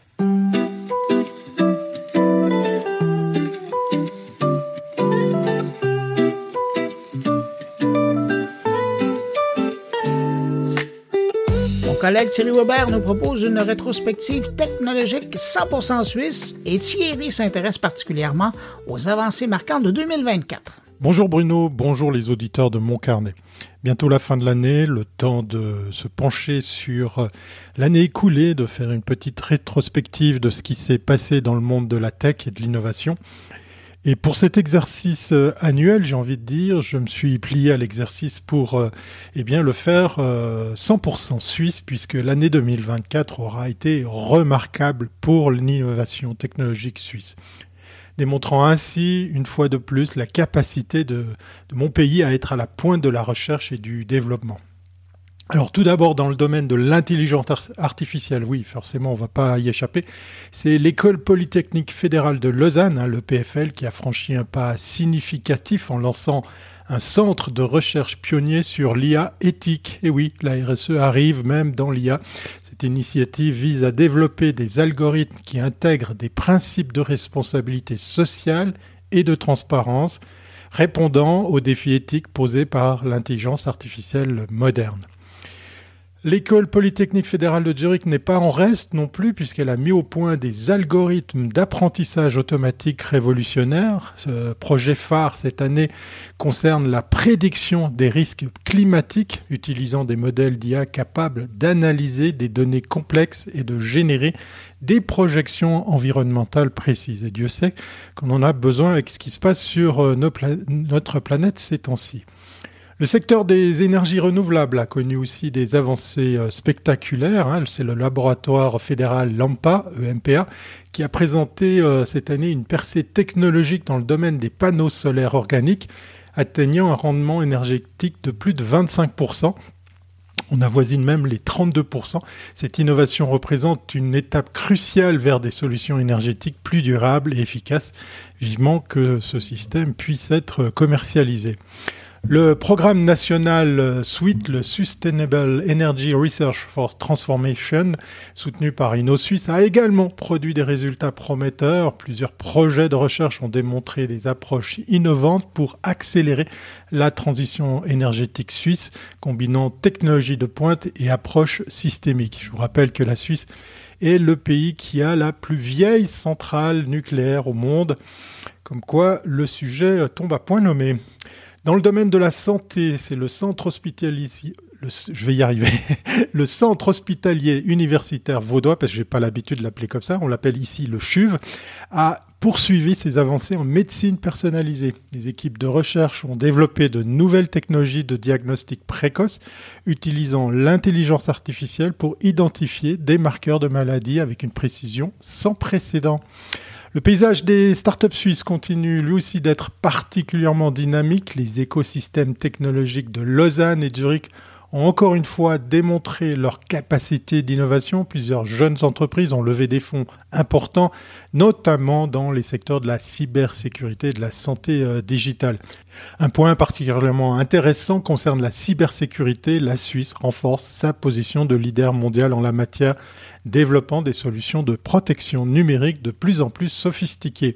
Les collaborations entre institutions académiques, secteur privé et gouvernement ont permis de créer des écosystèmes numériques plus résilients. Et puis, on ne pouvait pas passer à côté de cet anniversaire en 2024. Google fête ses 20 ans, et oui, de présence à Zurich cette année. Elle continue d'être un acteur important de l'innovation technologique suisse. Bien que peu de détails aient été communiqués sur des projets spécifiques, la présence de ce géant technologique confirme l'attractivité de la place suisse en matière de recherche et développement. C'est sans compter le petit souci pour l'immobilier qui a monté en flèche avec des employés très très bien payés. On les compte autour des 5000, si jamais les employés de chez Google. Et historiquement, je crois que c'était le plus gros centre de dev autour de YouTube. Voilà, comme quoi la Suisse garde cette petite particularité d'accueillir des pépites. Ces différentes réalisations illustrent la capacité d'innovation suisse. Notre pays démontre sa capacité à conjuguer précision technologique, approche éthique et vision d'avenir. Les chercheurs, les startups et les institutions helvétiques continuent de repousser les frontières de la connaissance et du développement technologique. Voilà une conclusion qui capture l'esprit de cette année technologique suisse et rend hommage à tous ces talents. 2024 aura été une année extraordinaire pour l'innovation suisse, démontrant une fois de plus que mon pays n'est pas seulement un paradis bancaire et horloger, mais bel et bien un véritable laboratoire mondial des technologies de demain, de Zurich à Lausanne. Nos chercheurs, nos startups et nos institutions ont continué de repousser les frontières du possible avec une précision et une créativité qui font la réputation de la Suisse. Chers fidèles auditeurs de Mon Carnet, vous qui me suivez depuis des années maintenant, merci de m'avoir permis de vous raconter ces histoires d'innovation.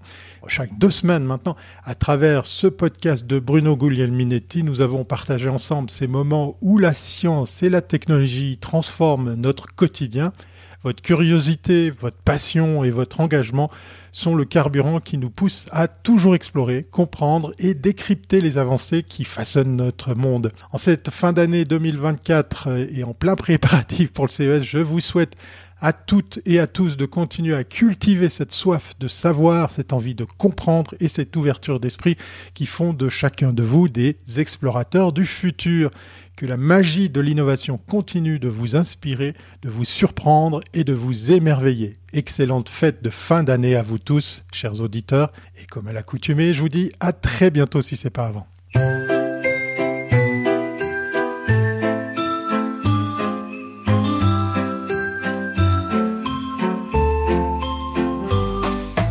Podcastologue lui-même, Stéphane Berthomet, est de retour cette semaine pour lui aussi nous proposer son tour d'horizon du podcast en 2024. Bonjour à toutes et à toutes. Cette semaine, on va faire à la demande de mon ami Bruno un récapitulatif audio et podcast de l'année 2024. Et on commence tout de suite avec la croissance du marché. C'est quand même un élément fort de cette année 2024. C'est un marché, celui du podcast, qui a continué de se développer en nombre de contenus, mais aussi en nombre d'écoutes, que ce soit des écoutes à travers les États-Unis, les pays africains ou l'Europe. On est vraiment sur un nombre d'écoutes qui continue de progresser. Les budgets publicitaires investis dans le podcast, eux aussi, continuent de progresser et c'est une très bonne nouvelle. On sait que quasiment la moitié de la population américaine écoute ou a écouté du podcast. Donc, on est sur une progression qui est vraiment très impressionnante en termes de médias. L'autre point à souligner qui va avoir une importance de plus en plus grandissante dans l'univers du podcast, c'est l'utilisation croissante de l'intelligence artificielle à tous les niveaux. Intelligence artificielle pour la recherche, intelligence artificielle pour la rédaction de contenu sur la base de contenu audio, intelligence artificielle sur la base de rédaction d'accroches et de textes pour vos réseaux sociaux.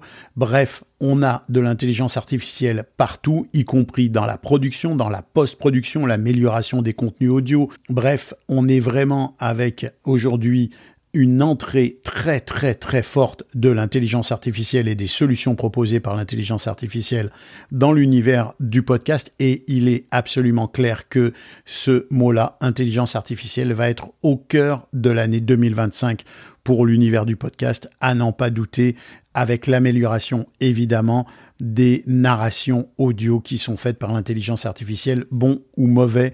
On ne sait pas encore vraiment où est-ce que ça va nous conduire, mais il reste que c'est quelque chose qui semble de plus en plus incontournable. Alors, l'autre point à souligner qui m'a marqué pour cette année 2024, c'est quand même l'évolution du positionnement des plateformes d'écoute.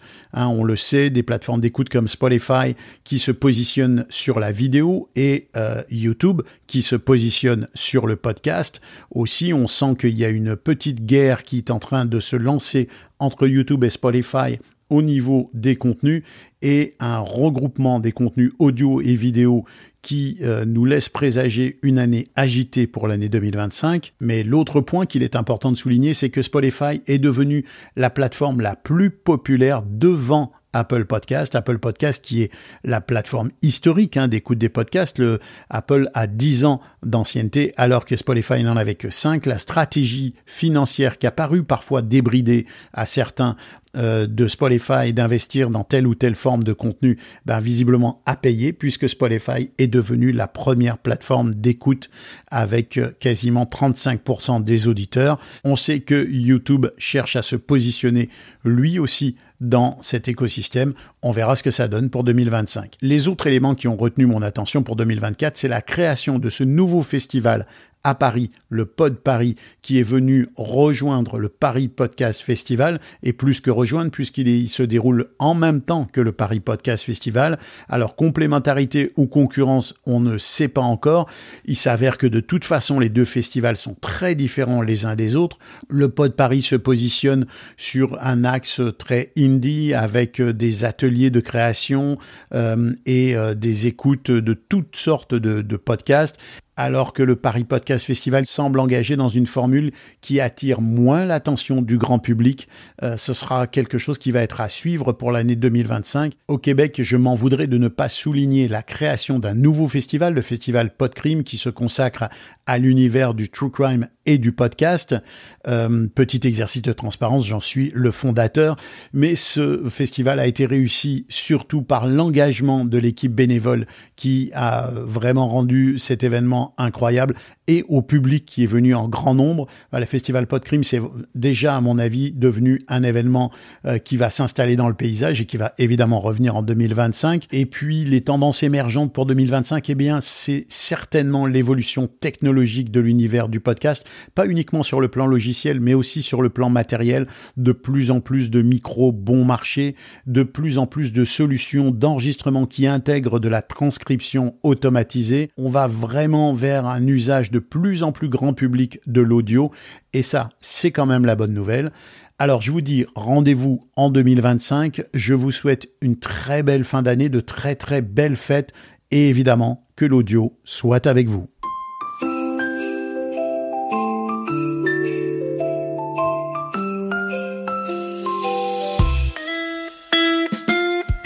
Tour de mon collègue Stéphane Ricoul qui nous partage sa réflexion sur 2024, une réflexion axée sur les liens entre technologie, éthique et humanité.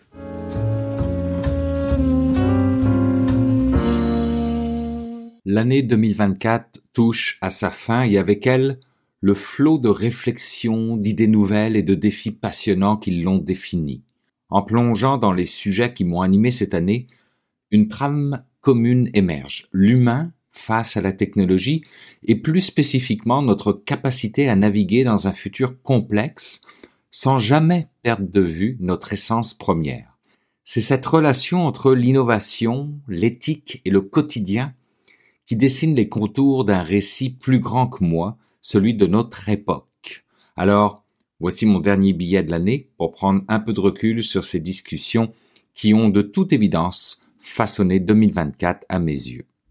Donc, la technologie, allié ou adversaire? Cette année encore, l'intelligence artificielle s'est retrouvée au centre des débats. Quel rôle peut-elle jouer dans nos vies sans empiéter sur notre propre capacité à réfléchir, créer et être humain? J'ai souvent évoqué cette ligne, fine, et pourtant essentielle, entre outil et maître. Comme je l'écrivais un peu plus tôt cette année, dans un de mes billets, l'intelligence artificielle, bien que fascinante, est une technologie de dualité. Elle nous fascine autant qu'elle nous inquiète. Nous simplifie la vie tout en nous invitant à des raccourcis intellectuels que j'ai qualifiés de paresse cognitive. Elle est civile tout comme militaire. Mais au-delà de ces réserves, ce fut aussi l'année où nous avons constaté les immenses possibilités de l'intelligence artificielle. Dans les domaines comme la santé, l'éducation ou même la construction, elle s'est avérée être une force incroyable pour optimiser les processus, révéler des solutions à des problèmes complexes et dans certains cas, encourager des approches plus inclusives. J'ai souligné, à travers divers sujets, l'importance de ne pas avoir peur de cette technologie, mais plutôt d'évoluer avec elle, en restant ancré dans un esprit critique et une réflexion éthique.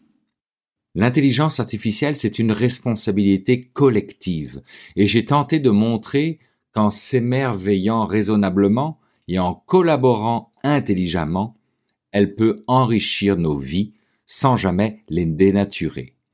2024 pour moi a été une année d'apprentissage collectif sur cette cohabitation humain-machine. Autre sujet, alors que la révolution numérique nous embarque dans une course effrénée, j'ai voulu plusieurs fois cette année ramener les discussions à un sujet tout aussi crucial, la planète. Le numérique responsable, par son essence, est devenu un de mes chevaux de bataille. En 2024, j'ai souvent parlé de l'importance de réduire notre empreinte numérique autant que notre empreinte carbone.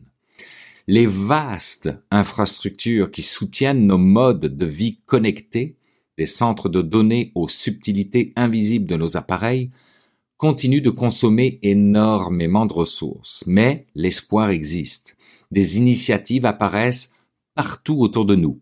Optimisation énergétique dans les centres de données, choix de fournisseurs éco-responsables, utilisation de technologies comme l'ADN pour le stockage des données.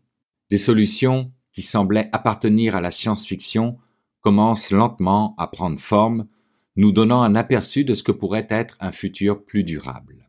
2024 a aussi été un rappel constant que chaque donnée envoyée, chaque minute de streaming a un coût environnemental. Si nous en sommes conscients, alors nous pouvons éduquer, sensibiliser et mieux choisir. Car, comme j'ai souvent écrit, réduire notre consommation numérique ne signifie pas retourner à l'âge de pierre, mais simplement embrasser un progrès plus responsable. Autre grand fil de mes réflexions cette année fut la question de la souveraineté numérique. Comment, en tant que société, pouvons-nous reprendre la maîtrise de nos données, de nos décisions technologiques et de notre avenir numérique? La souveraineté numérique n'est pas une idée nouvelle, mais elle a pris racine de façon encore plus forte en 2024. Les nations, les entreprises et même les individus sont confrontés à des dilemmes majeurs quant à l'exploitation des données personnelles, leur stockage et leur monétisation. Dans cette bataille, j'ai voulu souligner qu'il ne s'agissait pas simplement de protéger notre vie privée, mais aussi de poser des bases éthiques et collaboratives pour une gouvernance technologique saine. 2024 m'a aussi appris que cette souveraineté passe par des choix concrets. Miser sur des technologies structurées localement, imposer des cadres législatifs robustes, mais également créer des collaborations internationales intelligentes. L'ère du « touche pas à ma data » est en train de s'étendre et cela peut être une force pour rééquilibrer le pouvoir entre les géants du numérique et les sociétés civiles. 2024 a aussi été une année pour réaffirmer notre humanité dans un monde complexe. J'ai souvent parlé de la nécessité de garder l'humain au centre des discussions, qu'il s'agisse de télétravail, des innovations médicales ou des transformations industrielles. À travers des anecdotes personnelles et des projets inspirants, j'ai voulu rappeler que derrière chaque avancée technologique ou économique, il y a des histoires humaines, des craintes, mais aussi une résilience extraordinaire. À l'image de mon billet sur Julie Frappier et son approche des données empathiques en santé, cette année m'a permis de souligner que la technologie doit enrichir les vies, non les compliquer. Oui, nous vivons une époque pivot, et oui, les changements peuvent être parfois nécessaires, désarçonnants ou même intimidants. Cependant, en gardant l'humanité au centre de ces transformations, nous pouvons naviguer chaque vague, aussi grande soit-elle. Enfin, 2024 a été une année où l'immense potentiel de collaboration, de créativité et d'innovation humaine brille comme jamais. Que ce soit dans l'élargissement de notre éducation technologique mondiale, comme vu dans des projets éducatifs en Jordanie, ou dans l'exploration des applications encore balbutiantes de l'intelligence artificielle quantique, j'ai vu émerger une vision partagée, celle d'un futur où la technologie ne sera pas seulement un outil, mais un socle sur lequel nous pouvons construire un monde meilleur. Le message n'a jamais été celui de la peur, mais de l'équilibre. Trouver cet espace où innovation et durabilité dialoguent, où progrès et éthique se rencontrent, où productivité et créativité coexistent. 2024 n'est pas une fin. C'est un point dans une ligne infinie qui nous pousse à rêver, à faire des erreurs et à apprendre et à créer. Et à vous, chers lecteurs et chers auditeurs, je ne peux qu'exprimer ma gratitude. Vous avez été des compagnes et des compagnons dans cette exploration intellectuelle. Merci d'avoir partagé cette année avec moi, de m'avoir enrichi de vos retours, de vos débats et de vos questions. Alors, que nous réserve 2025 ? Je nous invite tout simplement à ce que nous soyons prêts à avancer ensemble.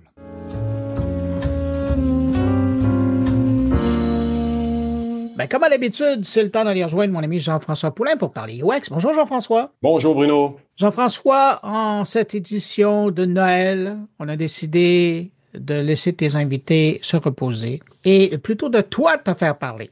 Alors moi, ce que j'aimerais bien cette semaine, c'est que tu partages avec nous un peu ton regard sur l'année 2024 qui vient de se passer, évidemment dans ton champ d'expertise, qu'est l'UX.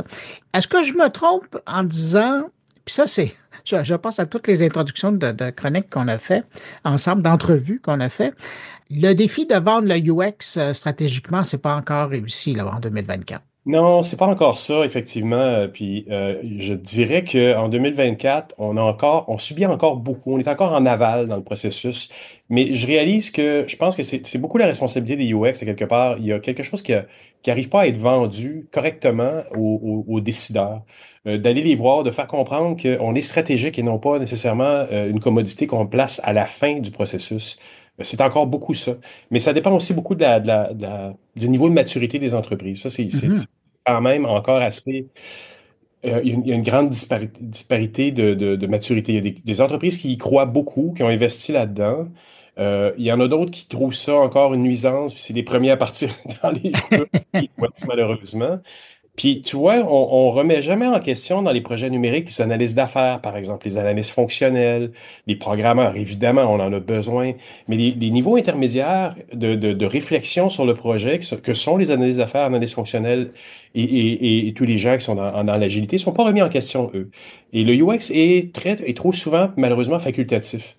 Et il devrait être réfléchi autrement parce qu'on voit l'impact du UX sur le côté monétaire et temporel des projets. Si on n'a pas cette phase de réflexion au début, souvent on se retrouve avec un projet quasi moribond à moitié de parcours, que souvent on va devoir réorganiser, recentrer. Et ça m'horripile parce que c'est des choses qui sont complètement évitables là, quand on applique les bonnes méthodologies quand même. Oui, puis ça évite d'entendre si on avait su. Oui. Et tu sais, moi, ça m'a surpris parce que j'ai une collègue qui prend un cours à Harvard, un cours à distance, et ça l'a impressionné beaucoup de voir que les méthodologies UX ne se nomment plus méthodologies UX chez Harvard, mais ils sont là. Tout ce qui est alignement sur les utilisateurs, tests utilisateurs, parcours utilisateurs, tout est là. La trousse d'outils est complète, là. La trousse d'outils est en train d'être reprise par les gens d'affaires. Bon, évidemment, probablement que les Américains vont avoir une petite longueur d'avance si c'est enseigné à Harvard, mais c'est ça la réflexion qui est importante d'avoir. C'est que ces outils-là sont appliqués pour faire comprendre à tout le monde que l'humain reste quelque chose d'important dans l'équation. Quand je parlais tantôt de certains projets numériques qui, à mi-chemin, se disent on n'a pas saisi bien le problème, c'est parce qu'ils sont arrivés avec des débuts d'interface et qu'ils les présentent aux utilisateurs et ils se rendent compte que ça ne fonctionne pas et qu'ils doivent se retourner, faire un 180 au niveau business. Ça, c'est pas acceptable. Ça coûte très cher, là. Mais en même temps, Jean-François, c'est pas évident en 2024 pour le designer parce que il y a, comme dans toutes les industries, là, il y a l'intelligence artificielle qui vient apparaître dans le décor. Puis dans le cas des designers, c'est une part croissante des tâches de designers qui commencent à être automatisées. Puis dans ce contexte-là, évidemment, ça va réduire la demande de designers, j'imagine. Ça, j'oserais pas me prononcer sur le nombre. Ça va dépendre, je pense, comme dans tout ce que l'IA va affecter, de l'adaptabilité des gens qui vont être affectés par ça. On l'a vu l'été passé à la grande conférence FigJam de Figma, qui est l'outil principal que les designers UX utilisent pour modéliser, faire des wireframes. Ils ont annoncé que l'IA pouvait générer automatiquement des interfaces à partir de quelques lignes de commande. Ils se sont fait recevoir en même temps. Ils se sont fait recevoir, il y a eu un froid dans la salle, mais en même temps, les gens se sont aussi demandé, comment je vais pouvoir utiliser ça, etc., etc. Et évidemment, ça a causé un mini-scandale parce qu'ils se sont aperçus que l'inspiration de leur travail venait beaucoup d'Apple. Donc, beaucoup d'interfaces étaient réutilisées de ce qu'Apple faisait. Donc, ils l'ont enlevé rapidement. Le test n'a pas passé la norme. Sauf que on peut se dire très facilement que c'est quelque chose qui n'est que partie remise. D'ici 1 an ou 2, on va voir que peut-être que justement les analystes d'affaires ou les analystes fonctionnels dont je parlais tout à l'heure vont être en mesure d'utiliser des bons prompts pour créer des interfaces. Donc, ça, c'est une des parties qui met au défi les designers UX de se réinventer. Parce que là, ils sont face à une partie d'automatisation. On le voit aussi dans la partie recherche, où normalement, on pouvait mettre beaucoup de temps à tirer des conclusions, par exemple, d'une série de 10 entrevues qu'on faisait, de tous les commentaires qui venaient de logiciels de gestion des plaintes clients du genre de Zendesk ou autre, ou Zodesk. Puis de mettre tout ça ensemble et d'en tirer des conclusions, ça pouvait être assez long. Mais maintenant, avec l'IA, il y a des logiciels comme Dovetail, par exemple, qui te permettent de colliger tout ça, ou Dovetail collige tout ça à cet endroit-là. Les vidéos les transcripts sont produits automatiquement, les keywords, les mots-clés qui en sortent sont sortis. Et les mêmes sont mis en lien avec tous les dizaines de milliers de commentaires qui viennent de ton Zendesk. Donc, ces conclusions-là deviennent une partie du travail de ce que faisaient les UX recherche, on les appelle, parce que le métier de UX, comme je l'ai déjà mentionné l'année passée, il s'est subdivisé beaucoup. Tu as des UX recherche, tu as des gens qui font de l'atelier également, tu as des gens qui font de la conception et du Figma, comme on vient de le mentionner, des gens qui font des tests utilisateurs. Et c'est là où ça va questionner beaucoup de gens. En recherche, il y a une grosse partie du travail de réflexion qui va peut-être être enlevée. Donc, on est vraiment, nous, très, très confrontés à une réflexion. Ceux qui n'ont pas compris qu'ils devaient aller vers plus de stratégie et un petit peu moins d'exécution vont peut-être devoir changer de métier s'ils ne s'adaptent pas, là. C'est un peu ce que vivent les codeurs dans leur réalité quand de plus en plus, encore cette semaine, je voyais sur GitHub le copilote pour le codage qui était maintenant offert gratuitement.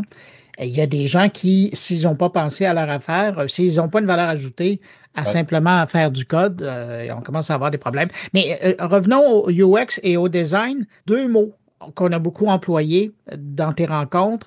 Ces 2 mots, mais qui ne veulent pas dire la même chose et qui sont complémentaires à quelque part. Je le mentionnais cette semaine à quelqu'un à qui je parlais du même sujet, que le UX et le design, c'est effectivement 2 choses. Et comme je te le mentionnais avec Harvard, qui maintenant sont en train d'intégrer ces notions de UX, on va les appeler UX. Puis c'est pas grave, c'est correct, parce que dans le plus grand schéma mondial de la chose, universel, ça va être bon que l'informatique ou les projets numériques se rapprochent de l'humain. Mais ça va nous remettre en question parce que c'est nous, ceux qui avons championné beaucoup ces méthodologies-là dans les 10 dernières années, 15 dernières années même, en disant « Hey, ça serait bon qu'on parle à l'humain. Nous, on a toutes les méthodologies et en plus, design, le mot design, pour moi, a été toujours celui de la direction de vouloir simplifier les choses. Parce que tu peux avoir un super bon portrait de ce que tu fais, de ce que tu veux faire, des humains que tu veux servir, mais ça ne veut pas dire que tu vas en tirer une solution nécessairement simple. Mm-hmm. Je l'ai vu souvent, des gens qui font de la recherche, qui appliquent toutes bien les méthodologies, mais le côté de design n'y est pas nécessairement. Donc, d'avoir 80 pages de user stories, de ce que font les analystes d'affaires, puis de donner aux développeurs, ça peut venir d'une recherche bien faite. Mais si on ne la reprend pas et on ne fait pas quelque chose de simplifié avec ça, ben on passe à côté de quelque chose d'important. Mais ça fait encore partie, je pense, des choses qui sont à remettre en question pour les designers cette année. On est designer, oui. On est UX de par nos méthodologies, mais on n'est pas immortel au niveau de la méthodologie. Elle va être reprise. Comme par exemple, chez Shopify, d'une des entrevues, tu te souviendras, avec Cynthia Savard-Saucy d'il y a quelques années, me disait... Les UX dans mon équipe ne sont pas que designers.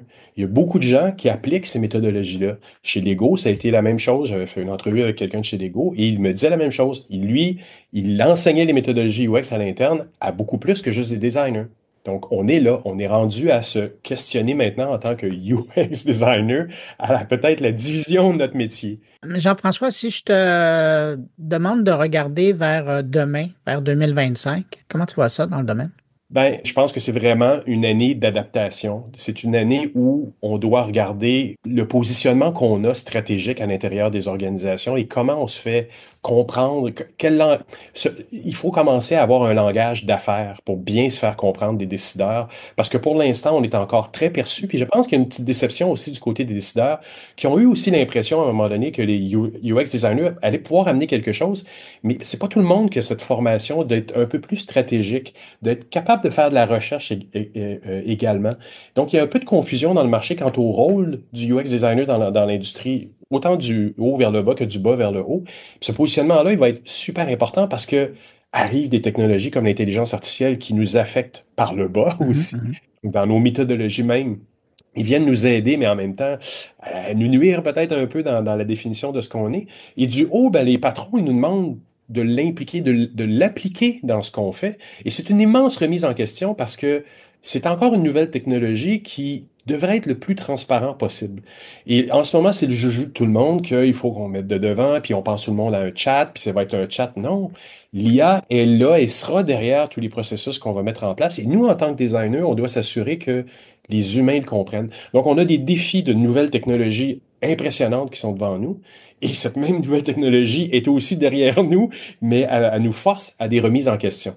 Plus tout le côté affaires dont je te parlais il y a quelques secondes. Jean-François, merci beaucoup pour ce clin d'œil à 2024 et ce regard par en avant. Puis surtout, merci d'être là semaine après semaine depuis tant d'années pour présenter des joueurs de l'industrie du UX. C'est bien apprécié. Je te remercie. Je te souhaite de passer des bonnes fêtes. Puis nous, on se retrouve en 2025. En 2025, je serai là avec plaisir. Salut Jean-François. Bye.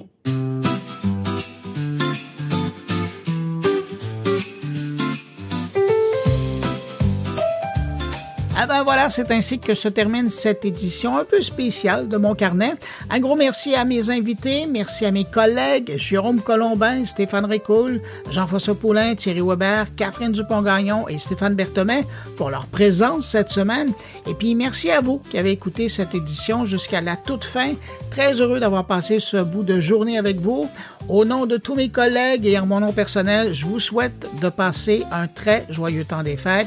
Et si vous célébrez Noël, ben joyeux Noël. On se retrouve vendredi prochain pour une nouvelle édition de Mon Carnet. Au revoir, portez-vous bien.